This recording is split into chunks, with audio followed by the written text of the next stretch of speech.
Assalamualaikum warahmatullahi wabarakatuh. Kaifa halukum? Kali ini kita akan mempelajari permulaan wahyu hingga usaha Quraisy menentang dakwah Nabi Muhammad sallallahu alaihi wasallam. Ayo kita belajar tarikh sejarah Nabi Muhammad sallallahu alaihi wasallam. Ikuti sampai selesai ya. Yang pertama, saat usia Nabi sallallahu alaihi wasallam mencapai 40 tahun, beliau sallallahu alaihi wasallam suka berkhulwat di Gua Hira.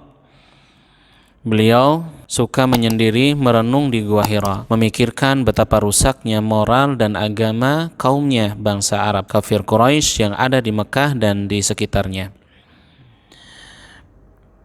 Hingga akhirnya Nabi Shallallahu Alaihi Wasallam didatangi oleh malaikat Jibril. Beliau mendapatkan wahyu pertama, yaitu turunnya surat Al-Alaq, menandai beliau sebagai seorang nabi yang diutus oleh Allah Subhanahu Wa Taala. Maka datanglah Jibril, kemudian memerintahkan kepada Nabi, Iqra, bacalah. Beliau menjawab, Ma ana biqari, aku tidak bisa membaca. Maka kemudian Jibril memeluk Nabi dengan erat hingga membuat Nabi Muhammad Shallallahu Alaihi Wasallam sesak dadanya. Kemudian Jibril mengurangi perintah yang sama, Iqra, bacalah. Beliau memberikan jawaban yang sama, dan apa yang dilakukan Jibril juga sama, hingga akhirnya Jibril menalkin membaca Iqra bismi rabbikal ladzi khalaq, bacalah dengan menyebut nama Tuhanmu. Kemudian Nabi Shallallahu Alaihi Wasallam pulang setelah mendapatkan peristiwa ini, datang kepada Khadijah dalam kondisi panik, khawatir dan takut. Tapi kemudian Khadijah menenangkan Nabi bahwa beliau pasti adalah utusan Allah untuk umat ini. Kemudian setelah beliau mantap sebagai seorang nabi utusan Allah, beliau mengambil langkah dakwah Nabi Sallallahu Alaihi Wasallam. Dakwah sirriyah. Beliau memulai dakwah secara sembunyi-sembunyi selama 3 tahun kepada orang-orang terdekat. Jadi wajar Nabi Shallallahu Alaihi Wasallam memulai dakwahnya dengan sembunyi-sembunyi, karena ini adalah langkah awal dakwah sirriyah.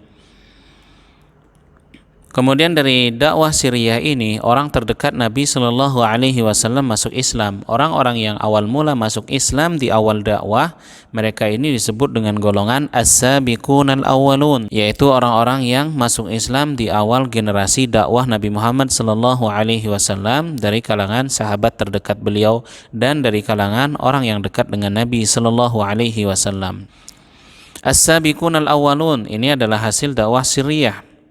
Mereka adalah sahabat-sahabat Nabi Shallallahu Alaihi Wasallam. Siapa saja? Istri Nabi Khadijah binti Khuwailid, budak Nabi Zaid bin Haritsah, sepupu Nabi Shallallahu Alaihi Wasallam yaitu Ali bin Abi Thalib yang masih anak-anak, sahabat dekat Nabi Shallallahu Alaihi Wasallam yaitu Abu Bakar As-Siddiq dari kalangan orang dewasa. Kemudian Abu Bakar mengajak beberapa sahabat agar masuk Islam, maka masuk Islamlah beberapa sahabat, diantaranya Utsman bin Affan, Zubair bin Awam, Abdurrahman bin Auf, Sa'ad bin Abi Waqqas, Talhah bin Ubaidillah, Bilal bin Rabbah, Abu Salamah, Arqam bin Abi Arqam, yang lainnya hingga berjumlah 35 pengikut Nabi Muhammad sallallahu alaihi wasallam. Di antara sahabat-sahabat ini ada yang mendapatkan kabar gembira dari Nabi, di antaranya 10 sahabat yang dijanjikan masuk surga. Mereka inilah as-sabiqunal awwalun, semuanya orang-orang Quraisy terdekat Nabi sallallahu alaihi wasallam. Fase dakwah kedua, setelah selesai dakwah sirriyah, beliau memulai langkah dakwah jahriyah atau terang-terangan secara terbuka. Setelah turun surat Asy-Syu'ara ayat 214, fasda' bima tu'mar wa a'rid 'anil musyrikin, dan sampaikanlah perintah dari Tuhanmu dengan terang-terangan. Maka Nabi Shallallahu Alaihi Wasallam dalam surat itu, Nabi diperintahkan agar mengajak kaum Quraisy beriman kepada Allah dan mengumumkan bahwa beliau seorang nabi. Ini langkah dakwah berikutnya secara terang-terangan, tetapi masih dalam lingkup orang terdekat. Berdakwah di kalangan kerabat Nabi Sallallahu Alaihi Wasallam. Setelah turun surat ini, Nabi mengumpulkan Bani Hashim, dikumpulkan. Maka terkumpullah kurang lebih 45 orang dari Bani Hashim dan dari Bani Abdul Muttalib. Diseru oleh Nabi Shallallahu Alaihi Wasallam agar beriman pada Allah dan bahwa beliau adalah utusan Allah. Pada tahap ini, paman Nabi sendiri menolak menentang dakwah Nabi, yaitu Abu Lahab. Namun Abu Talib sebagai paman juga ikut mendukung Nabi walau Abu Talib tidak mau masuk Islam. Ketika Nabi berdiri mengajak kerabatnya untuk beriman pada Allah, neraka itu benar adanya, siksa neraka itu ada, bahwa beliau adalah utusan Allah, sembahlah Allah. Abu Lahab berdiri, tabban laka ya Muhammad, celaka engkau wahai Muhammad, apa alihada jama'tana, apa hanya untuk ini engkau mengumpulkan kami? Maka Allah membantah Abu Lahab, memberikan dukungan kepada Nabi. Tabbat yada Abi Lahabin wa tabb, yang celaka itu justru kedua tangan Abu Lahab. Turunlah surat Al-Lahab saat itu. Kemudian setelah berdakwah kepada karib kerabat secara terang-terangan, beliau berdiri di atas bukit Sofa menyeru kaum Quraisy agar beriman kepada Allah. Dipanggil orang-orang Quraisy, orang-orang Mekah itu, sehingga mereka datang ke bukit Sofa. Pada masa ini beliau mulai mengajak kaum Quraisy untuk beriman pada Allah dan mengakui beliau sebagai Rasulullah. Jumlah kaum muslim bertambah setiap harinya, namun penolakan kaum Quraisy juga semakin nampak. Luar biasa Nabi Muhammad SAW. Kemudian tantangan di jalan dakwah yang dihadapi Nabi Shallallahu Alaihi Wasallam. Usaha orang kafir melawan dakwah Nabi. Bagaimana cara orang kafir melawan, menentang dakwah Nabi? Mengejek, menghina Nabi dan kaum muslim, memberi gelar buruk pada Nabi dan kaum muslim, memperburuk citra Islam dan kaum muslim, menghalang-halangi orang yang hendak masuk Islam. Ini yang dilakukan oleh para pembesar kabilah di Mekah. Dari kabilah Quraisy, siapapun dari kabilahnya yang masuk Islam dihalang-halangi, dijelekkan, bahkan disiksa. Ini reaksi kafir Quraisy terhadap sahabat Nabi Shallallahu Alaihi Wasallam yang masuk Islam. Melihat bertambahnya pengikut Nabi Shallallahu Alaihi Wasallam di Makkah, tiap kepala suku yang melihat siapa saja dari kabilah mereka yang masuk Islam, apabila dari kalangan kuat dan terhormat, maka mereka hanya menghina. Namun jika yang masuk Islam dari kalangan lemah seperti para budak, maka siksaan keras diberikan kepada mereka yang menjadi pengikut Nabi Muhammad Shallallahu Alaihi Wasallam. Seperti Utsman bin Affan digulung dalam tikar dan diasapi dari bawah oleh paman sendiri. Bilal bin Rabah dari kalangan budak milik Bani Umayyah bin Khalaf disiksa dengan dijemur dan ditindih batu di atas pasir yang panas oleh Umayyah bin Khalaf. Nanti Umayyah juga dibunuh oleh Bilal dalam perang Badar. Keluarga Ammar bin Yasir, Ammar beserta ayahnya Yasir dan ibunya Sumayyah disiksa oleh Abu Jahal dari Bani Makhzum hingga ditombak. Ibu Yasir mati syahid, ayahnya Ammar yaitu Yasir dan ibundanya Sumayyah mati syahid. Khabbab bin Al-Arat sahabat Nabi disiksa oleh kaum musyrik hingga terbakar, dilempar ke api dan meninggal. Utusan Quraisy menghadap Abu Talib ini terjadi ketika pembesar Quraisy tidak mampu membendung dakwah Nabi Muhammad SAW.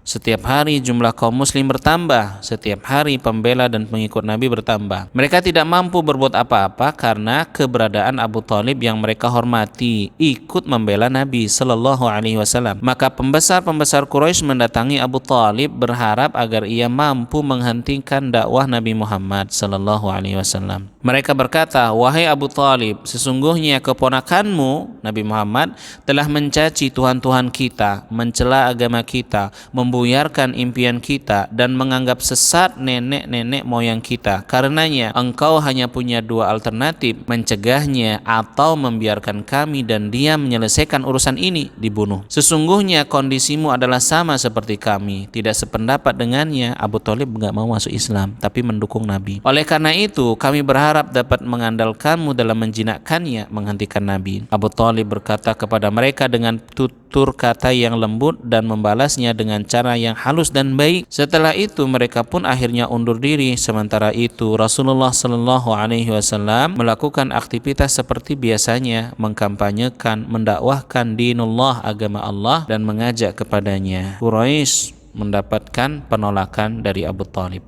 Kemudian kaum Quraisy merasa gerah, merasa marah, merasa jengkel melihat kondisi Mekah, pengikut Nabi bertambah, dakwah Nabi berkembang. Abu Thalib tidak mau bersama mereka menghentikan Nabi. Datanglah kaum Quraisy mengultimatum Abu Thalib.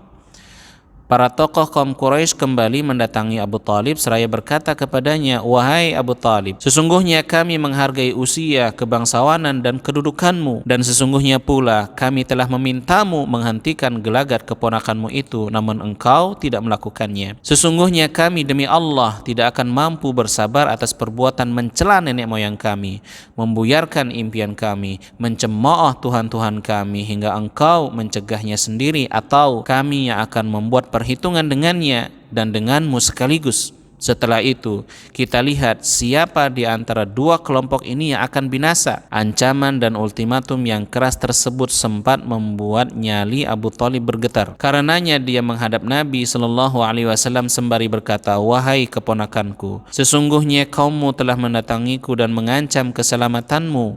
Oleh karena itu, berhentilah mendakwahkan agamamu demi kemaslahatanku dan dirimu sendiri.